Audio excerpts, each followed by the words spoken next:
आज ही उन तक पहुंचा दीजिएगा। हो जाएगा। हेलो, पार्टी ऑफिस से विश्वनाथ बोल रहे हैं? हाँ विश्वनाथ जी कहिए। देखिए चौहान साहब, चुनाव सर पर है और अब हमें रुपयों की जरूरत है, फौरन बंदोबस्त कीजिए। चुनाव के लिए पार्टी फंड से रुपया नहीं मिलेगा? मिलेगा, लेकिन वो सागर में बूंद के बराबर है। चुनाव लड़ने के लिए आप सहगल साहब को रुपया देते थे ना, अब खुद चुनाव लड़ रहे हैं तो अपने ऊपर पैसा नहीं खर्च करेंगे। पोस्टर छपवाने हैं, भाड़े पे गाड़ियां लेनी है, कारें लेनी है, और फिर वोट खरीदने के लिए जो रुपया चाहिए ना चौहान साहब, सो अलग। कितना रुपया चाहिए आपको? हमें नहीं चाहिए रुपया, ये रुपया आपको अपने ऊपर खर्च करना है चुनाव में। फिलहाल 50 लाख से काम चलेगा। 50 लाख? ये रकम 1 करोड़ भी हो सकती है। पहली बार आप चुनाव लड़ रहे हैं चौहान साहब, आपका खर्चा दुगना होगा, लेकिन एक बार अगर आप चुनाव जीत गए तो इसकी 10 गुना रकम आपकी जेब में आएगी। मुझे ऐसा रुपया नहीं चाहिए विश्वनाथ जी। सब ऐसे ही कहते हैं चौहान साहब, लेकिन एक बार जब लक्ष्मी आती है ना, तो किसकी मजाल कि उसको इनकार कर सके। रुपया कब चाहिए आपको? आज ही। देखिए 50 लाख तो मुमकिन नहीं है, मैं आपको 20 लाख भिजवा देता हूं। चलिए यही सही, श्री गणेश तो कीजिए। 1 मिनट कृष्णा जी। हाँ जगदीश, जरा मेरे कैबिन में आना। विश्वनाथ जी, रुपया कहाँ खर्चा हुआ इसका हिसाब कौन रखेगा? हिसाब की बात आज तो आपने हमसे कह दी चौहान साहब, फिर कभी मत कहना। हम भरोसे और विश्वास के सहारे चलते हैं, आंखों की रोशनी के सहारे नहीं। I am sorry. कोई बात नहीं, अभी बहुत कुछ सीखना है आपने, धीरे धीरे सीख जाएंगे। चलिए मैं फोन रखता हूं। जी। जय हिंद बोलिए। जय हिंद। जय हिंद। हाँ, अब एक बात याद रखिए, जब मिले तब जय हिंद, जब बिछड़े तब जय हिंद। देश की जय जयकार कीजिए, जनता हमेशा आपका साथ देगी। जय हिंद। हाँ अब ठीक है जी। सर, जगदीश, आज शाम तक विश्वनाथ जी के घर 20 लाख रुपए पहुंचा देना। 20 लाख कैश। Okay sir.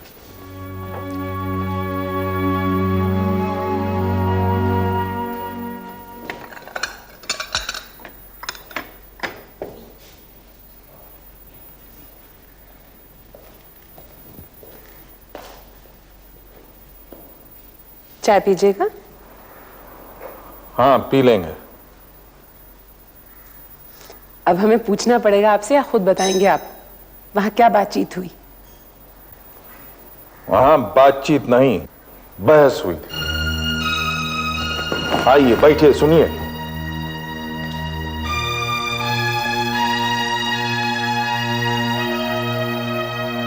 हम तुम्हारी मम्मी के कहने पर उसको मिलने गए। हमारी मर्जी नहीं थी, लेकिन तुम्हारी खातिर हम उसे अपना दामाद बनाने के लिए तैयार हो गए। हमने उससे यह भी कहा कि भाई हम तुम्हें अपने बिजनेस में पार्टनर भी बना देंगे, लेकिन उसने इनकार कर दिया।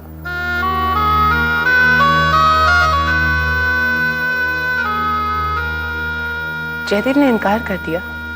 क्यों?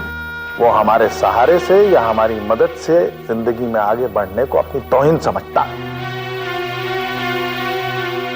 और तुम अगर संजय से शादी नहीं करना चाहती तो ना करो,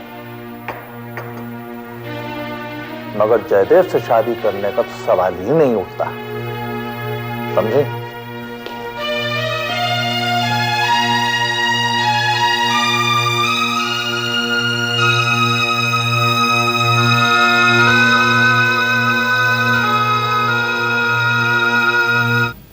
बस नदी में गिर पड़ी, 25 घायल। डाकुओं ने गांव पर हमला किया, 30 घर जला डाले। ऐसी खौफनाक खबरें फ्रंट पेज पर क्यों छापते हैं? कभी कोई अच्छी खबर क्यों नहीं छपती जिसे पढ़कर मन उदास ना हो? अच्छी खबरों में कौन इंटरेस्ट रखता है? खबर तो वो होती है जो बुरी हो, तभी तो अखबार बिकता है। जब हम अपना अखबार शुरू करेंगे ना, तब तू देखना ये सारी बुरी खबरें अंदर के पन्नों पर छपेंगी और मैं अच्छी अच्छी खबरें ढूंढकर फ्रंट पेज पर डालूंगी ताकि पढ़ने वाले का दिन अच्छा गुजरे। तुम मुझसे जो बात कहने वाली थी वो अच्छी है या बुरी? अच्छी है ना बुरी, बस एक बात है। देखो, जब कोई बात अधूरी रह जाती है ना तो उसे जानने की बड़ी बेचैनी रहती है। कहो ना, क्या कहना चाह रही थी? कुछ नहीं। कहो ना प्लीज। अच्छा,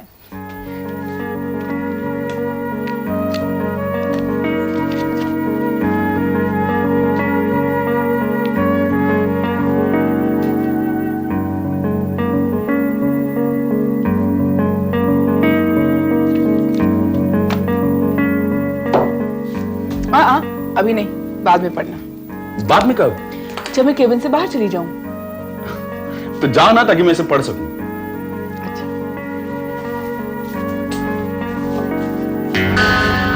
हाय, कैसी हो? ठीक हूँ। Hello Jaidev. Oh, that's a surprise. Surprise तो सही मानों में तुम मुझे करते रहते हो। मैंने क्या किया है? जयदेव, पापा ने तुम्हें एक ऑफर दी थी, तुमने उसे क्यों ठुकरा दिया? मैं उसकी वजह उन्हें बता चुका हूं।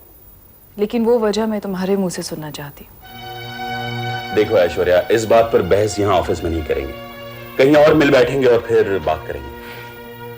मिलने का तुम्हारे पास वक्त कहाँ है जयदेव? मैं तुम्हें फोन करती हूँ तो तुम मुझसे कहते हो कि तुम बिजी हो।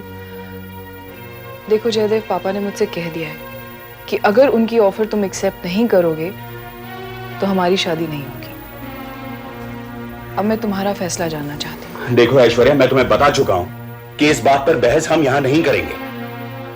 हर बात का एक मुनासिब वक्त होता है, मुनासिब जगह होती है। देखो जयदेव,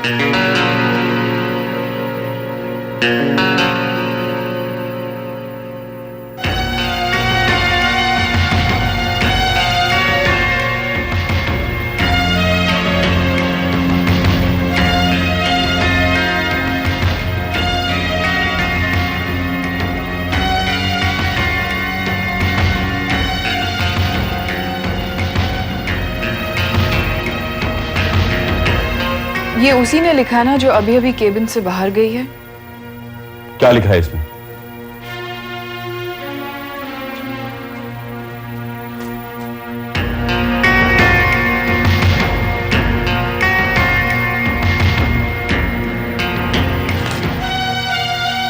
मेरे पापा की ऑफर को तुमने क्यों ठुकराया, ये अब मुझे समझ में आया। जयदेव, आज के बाद हमारे बीच में कोई बहस नहीं होगी। मैं तुमसे कोई सवाल नहीं पूछूंगी। मेरे सारे सवालों के जवाब मुझे मिल गए। ऐश्वर्या,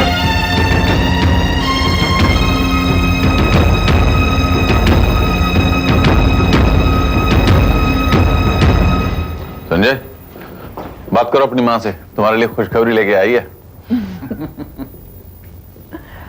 मैं सैगल भाई साहब के घर पर गई थी, वहाँ ऐश्वर्या से मुलाकात हो गई। जब उसने शादी के लिए हाँ कह दी तो दिल को बड़ा इत्मीनान हो गया। ऐश्वर्या ने ये बात की? मुझे यकीन नहीं आता। यकीन नहीं आता?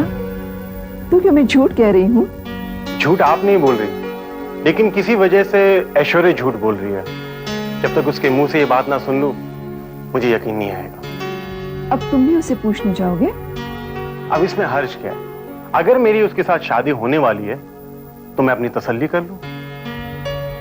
ठीक है, कर लो अपनी तसल्ली, लेकिन जरा ढंग से। उसने पिछली बार इनकार क्यों किया था, यही मत पूछते रहना। सर, ऑफिस से जगदीश साहब आए हैं। वो क्यों आए हैं यहाँ? बुलाओ उन्हें।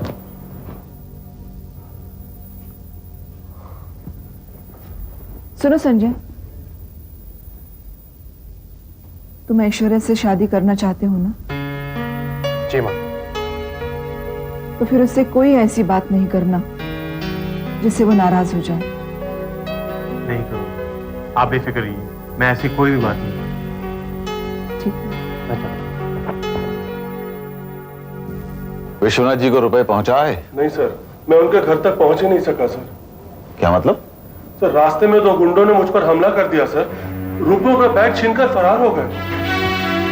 क्या कह रहे हो तुम? हाँ सर, काफी दूर तक मैंने उन लोगों का पीछा किया सर, पर फिर उन्होंने पिस्तौल दिखाई तो मैं डर गया। ओह गॉड, 20 लाख रुपए का नुकसान हो गया। सर आप चिंता मत करिए, इंस्पेक्टर साहब कह रहे थे चोरों को गिरफ्तार कर लेंगे। कौन इंस्पेक्टर? इंस्पेक्टर सिद्धांत सर, गांधीनगर पुलिस स्टेशन के इंचार्ज। उन्हीं के पास गया था मैं रिपोर्ट दर्ज कराने। तुमने पुलिस में रिपोर्ट दर्ज कराई? हाँ सर। बेवकूफ, गधे कहीं के, तुमने मुझसे पूछे बगैर ये किया क्यों? सर वो 20 लाख। तुम जाओ यार यहां से, जाओ, जस्ट गेट आउट। मैं तुमसे बाद में बात करता हूं। Get out.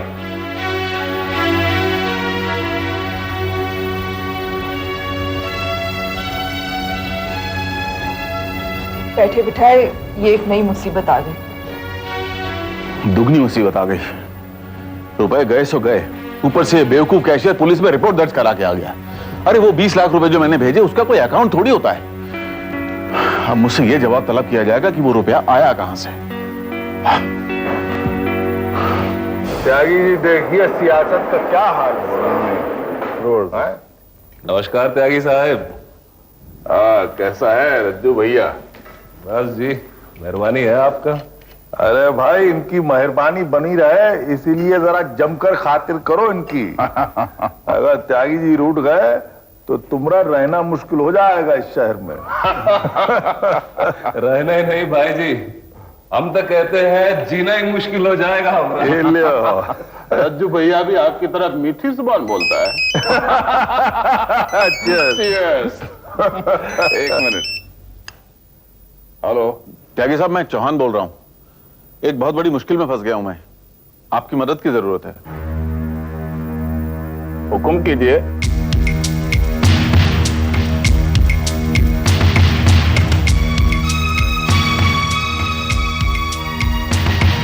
अच्छा, समस्या कठिन है लेकिन मैं पूरी कोशिश करूंगा कि वो आसान हो जाए। रिपोर्ट कौन से थाने में लिखवाई है? जी गांधीनगर पुलिस स्टेशन में।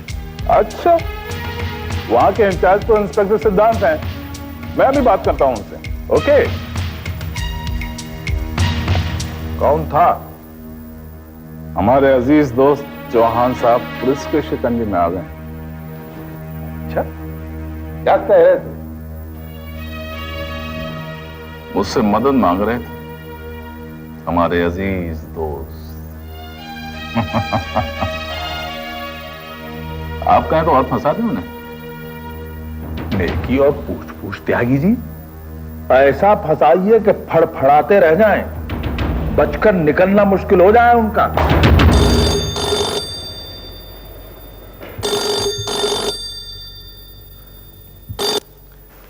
Hello Gandhinagar police station. सिद्धांत, मैं त्यागी बोल रहा हूं। Yes sir. एक्सप्रेस न्यूज के कैशियर ने रिपोर्ट लिखवाई है कि 20 लाख रुपया उससे लूट लिए गए। जी सर। अखबार के मालिक को पूछताछ के लिए पुलिस स्टेशन बुलवाओ। जी सर। ये सारा रुपया पॉलिटिकल लीडर विश्वनाथ जी को भेजा जा रहा था। उनसे कहिए वो भी हाजिर रहें। Right sir. और एक बात का खास ख्याल रखना, किसी के साथ कोई रियायत नहीं होनी चाहिए। सर मैं पूरा ख्याल रखूंगा सर। जय हिंद।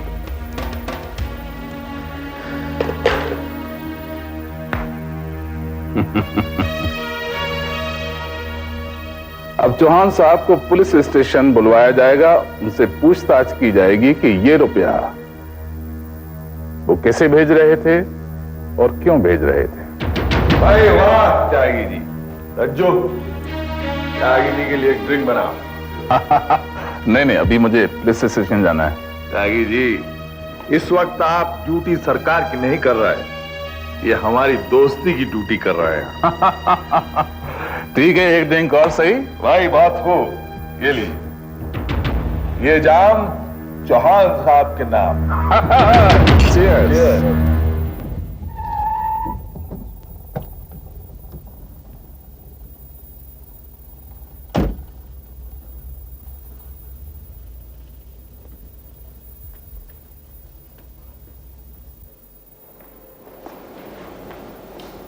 त्यागी साहब, आपने बहुत देर कर दी आने में। नहीं तो मैं तो फौरन चल पड़ा। वो क्या है कि इंसान जब परेशानी में किसी का इंतजार कर रहा होता है ना, तो एक एक पल सदियों की तरह लगता है। इंस्पेक्टर सिद्धांत से मुलाकात हुई? नहीं, उनसे मिलने से पहले मैं आपसे बात करना चाह रहा था। देखिए, आप इस मामले को जल्दी से उलझाइए, वरना मैं बड़ी मुश्किल में फंस जाऊंगा। हमारे रहते आप किसी मुश्किल में फंसे, ऐसा हो सकता है कभी? हाँ? बस आप इतना करिए कि इंस्पेक्टर सिद्धांत जब आपसे सवालात पूछे तो सब कुछ सच सच बता दीजिए, कुछ छुपाइएगा मत उससे। पर बयान देने से पहले मैं अपने वकील से मशवरा करना चाहूंगा। इस वक्त आपका बयान लिखा नहीं जाएगा, वकील को बीच में डालेंगे तो मामला और उलझ जाएगा। आपस में ही सुलटा लेते हैं ना। नाकाबंदी करवा दो और शहर के हर चेक पोस्ट पर कड़ा पहरा रखो। 24 घंटे के अंदर अंदर हमें उसे गिरफ्तार करना है। This is top priority. Hurry up. Sir, mister Chauhan. Hello Chauhan साहब। हेलो, आइए। चौहान साहब, ये सुनकर बड़ा अफसोस हुआ कि आपका 20 लाख रुपया चोरी हो गया। ये रुपया गरीबों की भलाई के काम आ सकता था। बड़े दुख की बात है कि किसी चोर के हाथ लग गया। लेकिन एक बात हमारी समझ में नहीं आई, हमें यहां किस लिए बुलाया गया? आपको यहां इसलिए बुलाया गया है क्योंकि चौहान साहब के कैशियर के मुताबिक वो रुपया आपको पहुंचाया जा रहा था। हमें भेजा जा रहा था? भला हमारा उस रुपए से क्या संबंध? क्या कह रहे हैं आप विश्वनाथ जी? आप ही ने तो कहा था कि चुनाव फंड के लिए पैसों की जरूरत है। देखिए चौहान साहब, चुनाव फंड के लिए हम आपसे कैश रुपया क्यों लेते? आपसे हम चेक भी मंगवा सकते थे। देखिए, यह गलत बात है। आप रुपया किसी और काम के लिए भेज रहे थे और बिना किसी वजह हमारे मत्थे डाल रहे हैं। आप झूठ क्यों बोल रहे हैं विश्वनाथ जी? यहां सब अपने ही लोग हैं। यहां जो भी बातचीत होगी वो रिकॉर्ड पर नहीं आएगी। क्या बात कर रहे हैं आप? वो सामने बैठा पुलिस वाला सारी बातचीत कलमबंद कर रहा है और आप कह रहे हैं रिकॉर्ड पर कुछ नहीं आएगा।